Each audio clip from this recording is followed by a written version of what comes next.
कि Napoleon Hill ने क्या कहा है उस बुक में, और ये एक्चुअली माजरा है क्या, ये असल कहानी है क्या।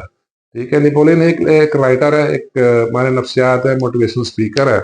उसकी बुक है थिंक एंड ग्रो रिच, मैंने पढ़ी है, मैंने कोई तकरीबन 4-5 दफा पढ़ी है।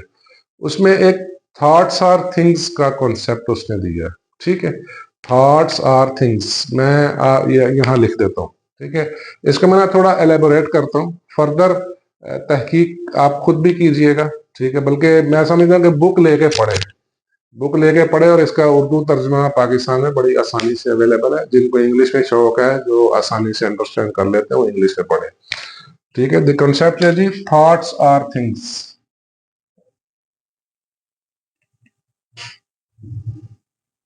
थॉट्स आर थिंग्स,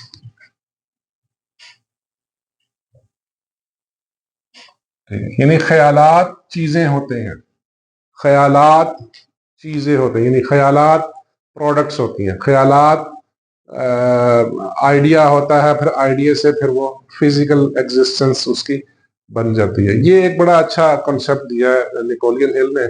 आज हम ना इसको थोड़ा एलेबोरेट करते हैं, इसको समझने की कोशिश करते हैं कि एक्चुअली है क्या। बेसिकली नेपोलियन हिल इस किताब में या इस कॉन्सेप्ट के बारे में क्या कहता है कि ह्यूमन ब्रेन जो है, ठीक है, ह्यूमन ब्रेन एक ब्रॉडकास्टिंग स्टेशन की तरह काम करता है। जो इंसानी दिमाग है, ब्रॉडकास्टिंग स्टेशन की तरह काम करता है।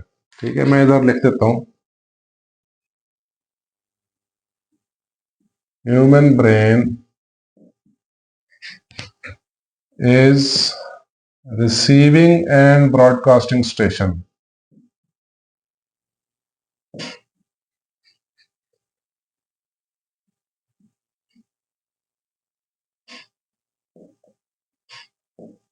स्टेशन, ये जी एक उसने बात की है, यानी इंसानी दिमाग में जो ख्यालात चल रहे होते हैं, ठीक है, ये ब्रॉडकास्ट करता है, यानी ये डिलीवर करता है। ठीक है, और कहाँ डिलीवर करता है, ये बेसिकली फिजा में डिलीवर करता है। राइट, अभी जो मेरे जहन में चल रहा है, ठीक है, इसमें से जो ख्यालात निकल रहे हैं, जो आपके जहन से ख्यालात निकल रहे हैं, ये फिजा में तैरते हैं, यानी ख्यालात हवा में तैरते हैं। आप एक्सपीरियंस करते हैं कि आज की ये जो सिटिंग है, इस रूम में सेल्फ हेल्प का लेक्चर हो रहा है, तो आपकी भी इंटरनल फीलिंग्स वैसी ही होगी, बल्कि कमरे का माहौल, कमरे का जो एटमॉस्फेयर है, जो लेक्चर रूम का एटमॉस्फेयर है, वो भी सेल्फ हेल्प और मोटिवेशन वाला हो जाएगा।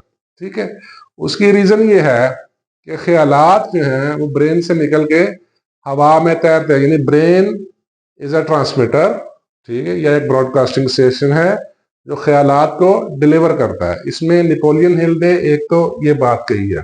ठीक है, अच्छा, दूसरी उसने बात कही है, ठीक है, वो ये है कि इसको जो रिसीवर है, वो रिसीवर भी एक इंसानी दिमाग है। ठीक है, अगर एग्जाम्पल मेरे पास एक अच्छा आइडिया है, एक अच्छा ख्याल है, ये फजा में डिलीवर हो जाएगा। ठीक है, अगर आप बुक पढ़े तो उसने इसका नाम दिया ईथर, फजाई ईथर। राइट, मैं लिख देता हूं ईथर, यहां एटमॉस्फेयर,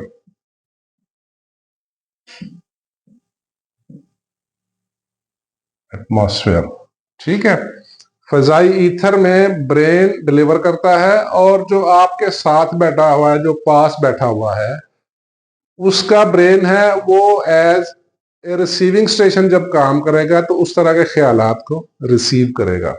ठीक है, अच्छा, अब क्वेश्चन ये है कि जो रिसीवर है उसकी रिसीविंग एबिलिटी कितनी है, ये सवाल है, नुक्ता, ये असल ये नुक्ता उसने समझाने की कोशिश की है। यानी थॉट्स आर थिंग्स, चीजें मुरक्कब बनती हैं, यानी चीजें जो ख्यालात जो हैं वो आप वो फिजिकली बन जाते हैं। यानी जो आप सोच रहे हैं, जो आप आइडिया है आपके जहन में, अगर उसको इम्प्लीमेंट किया जाए तो वो चीज बन जाता है, यानी वो प्रोडक्ट बन जाता है, वो फिजिकल कुछ बन जाता है।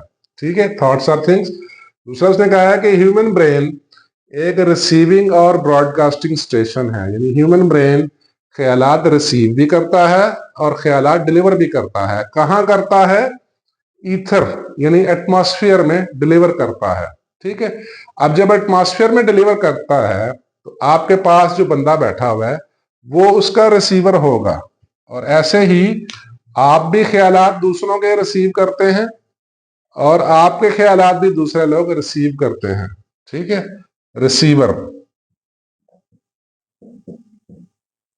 ठीक है, अब रिसीवर जो है अगर एक कंडीशन में रिसीव करेगा, ठीक है, वो है कि अगर उसकी सिक्स्थ सेंस है या क्रिएटिव इमेजिनेशन है। ठीक है, अगर उसकी सिक्स्थ सेंस डेवलप नहीं हुई या उसकी पास क्रिएटिव इमेजिनेशन नहीं है तो फिर उसको ना काफी वक्त लग जाएगा, उसको टाइम बहुत ज्यादा लग जाएगा, उसको बार बार वैसे माहौल में बैठना पड़ेगा। ठीक है, मैं इधर लिख देता हूं क्रिएटिव सेंस और सिक्स्थ सेंस और क्रिएटिव इमेजिनेशन।